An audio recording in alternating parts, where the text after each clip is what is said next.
क्यों खाना कही थी ना तेरे से? भैया यार तू तो बेहोश हो गया यार, तू तो दिन रात मोबाइल चला रहा, तो खाना तो खा ले यार। अभी खा लूंगा मैं। अभी थोड़ी 10 नमस्कार बज हाँ तो रही खा है, लूंगा, काफी अभी दिनों क्या से पहले करूँगा। खाना आप खा लोग ले, अभी ट्रांसलेशन के पहले लिए छोटा कमेंट कर भाई रहे है। थे कि मैडम हिंदी अरे से आज इंग्लिश या इंग्लिश से अरे हिंदी मेरे को ट्रांसलेशन बताइए। दिख तो रहा देखिए नहीं रहा यहाँ पर ये मेरे जो से आपका देखता हूँ ट्रांसलेशन वाला जो पॉइंट है या ये टॉपिक है, मेरी ये आँख बहुत जैसे बड़ी आपका लगी जूनियर असिस्टेंट का जो देखी आता है नहीं। ट्रांसलेशन का जो एग्जाम होता है वहाँ पे होता है, या फिर अगर आप जुडिशरी के एग्जाम की तैयारी कर रहे हैं तो वहाँ पे आपको एक पैसेज हिंदी से इंग्लिश और एक पैसेज इंग्लिश से हिंदी दिया जाता है। या फिर आप यूपीपीसीएस की तैयारी करते हैं या यूपीएससी की तैयारी करते हैं तो उसमें जो आपका कंपलसरी हिंदी होता है तो वहाँ पर आपको हिंदी से इंग्लिश और इंग्लिश से हिंदी ट्रांसलेशन आपका दिया जाता है। तो यहाँ पर मैं उसी चीज के बारे में आज आप लोगों को थोड़ा सा हिंट दूंगी कि कैसे आप किसी भी चीज को यानी इंग्लिश से हिंदी में और हिंदी से इंग्लिश में ट्रांसलेट कर सकते हैं। तो आज हम सबसे पहले देखेंगे कि हिंदी से इंग्लिश में ट्रांसलेट कैसे किया जाएगा। चलिए लेते हैं यहाँ पर एक मैं वाक्य लेती हूँ। हमने वाक्य लिया है कि राहुल आम खाता है। देखो ट्रांसलेट करना बहुत आसान है। अब आपको ये जानना है कि किसी भी चीज को ट्रांसलेट करने के लिए हमें इसमें किन किन चीजों की आवश्यकता होती है, हमें किस किस चीज की जरूरत पड़ती है, हमें क्या क्या आना चाहिए।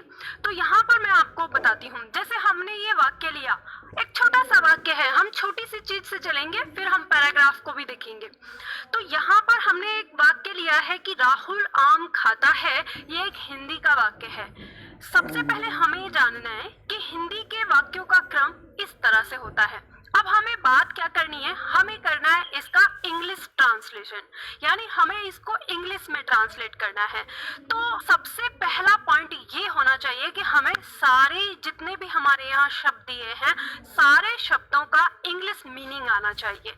तो जैसे अगर हम यहाँ देखते हैं तो हमें राहुल का इंग्लिश मीनिंग कैसे लिखेंगे, तो राहुल को हम उसी तरह से लिखेंगे बिल्कुल जैसे हमने रोमन लिपि में लिखते हैं। मैंने आप लोगों को एक वीडियो में सिखाया है कि हम कैसे हिंदी के शब्दों को रोमन लिपि में लिख सकते हैं। तो राहुल क्योंकि एक व्यक्ति का नाम है। अब इसके बाद बात करते हैं हम आम की। तो इसकी स्पेलिंग हमें पता होनी चाहिए, यानी इसका इंग्लिश पता होना चाहिए। तो हम इंग्लिश में आम को क्या कहते हैं, मैंगो कहते हैं।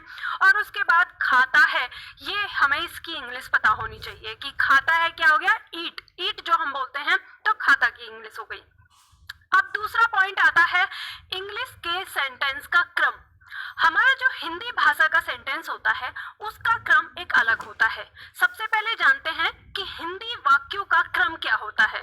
तो हिंदी वाक्यों का क्रम होता है सबसे पहले कर्ता, फिर यदि वाक्य में कर्म आया है तो कर्म, और वाक्य में अगर सिर्फ कर्ता कर्म और क्रिया है तो अंतिम में हमारा क्रिया हो जाता है और पूर्ण विराम लगता है। हिंदी के वाक्य अगर उसमें कर्ता कर्म और क्रिया सिर्फ यही तीन ही शब्द अगर हमारे दिए हैं तो इसका क्रम ये होता है। हिंदी के वाक्यों में सबसे पहले होता है कर्ता और सबसे अंतिम में क्या होता है, क्रिया होता है। तो हमें यही जानना है। अब हमारा जो इंग्लिश का सेंटेंस है वो भी उसके अंदर भी कर्ता क्रिया कर्म ये सारी चीजें होंगी, लेकिन हमें ये जानना होता है कि अंग्रेजी भाषा यानी जो हमारी इंग्लिश भाषा है उसका क्रम क्या होगा। तो जब हम इंग्लिश के सेंटेंस का क्रम देखते हैं तो हमें वहां पर पता चलता है कि इंग्लिश के सेंटेंस का जो क्रम है वो subject plus verb plus object. अब हमें ये जानना है, यानी अगर हमें यही तीन ले तो उसका क्रम कुछ इस तरह से होता है। तो सबसे पहले आपको पता होना चाहिए कि हिंदी के अंदर कर्ता कौन सा है। तो हमें पता चलता है कि राहुल क्या है, यहाँ पर कर्ता है, और जो खाता है ये क्या है, क्रिया है, और जो आम है ये इस वाक्य का क्या है, यहाँ पर कर्म है। अब हमें हिंदी में ये चीज पता चल गई। अब हम जानते हैं कि इंग्लिश भाषा में हम कर्ता को कहते हैं सब्जेक्ट, ठीक है, जो कर्म है इसको कहते हैं ऑब्जेक्ट, और जो क्रिया है इसको कहते हैं वर्ब। तो हमें ये चीज पता चल गया। तो हमें यहाँ पर अब ये पता चल जाएगा कि जो हमारी इंग्लिश भाषा है, इंग्लिश भाषा के अंदर जो हमने यहाँ पे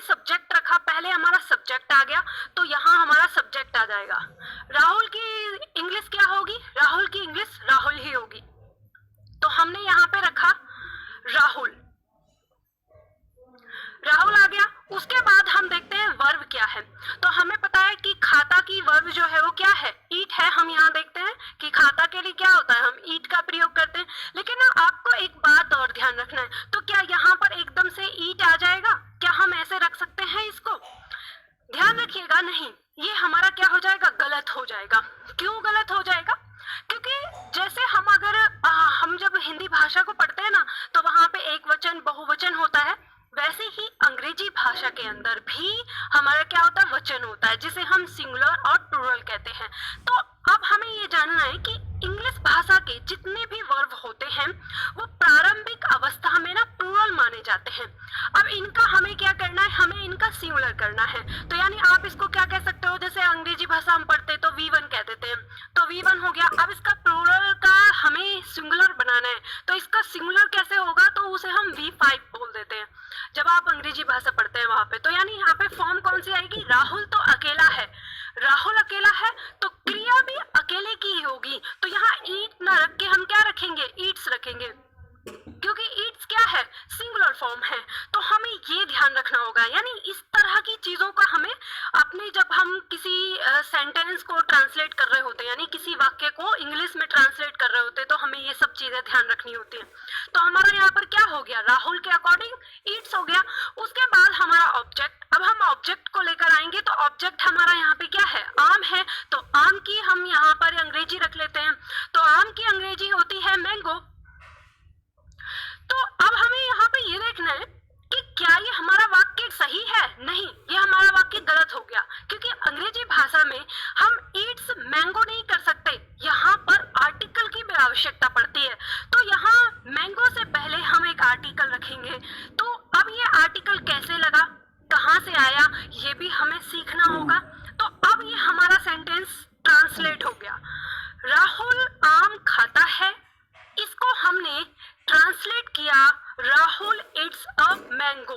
अब आपको यहाँ क्या क्या आवश्यकता है जानने की, यानी कौन कौन सा पॉइंट आपको इंग्लिश भाषा के अंदर भी पढ़ना है। तो यहाँ आपको पता चलता है कि आपको यहाँ पर वर्ब, यानी वर्ब जो है कौन सी वर्ब का जो फॉर्म है, सिंगुलर कौन सा है, प्लूरल कौन सा है, ये हमें सीखना होगा। फिर उसके बाद जो ये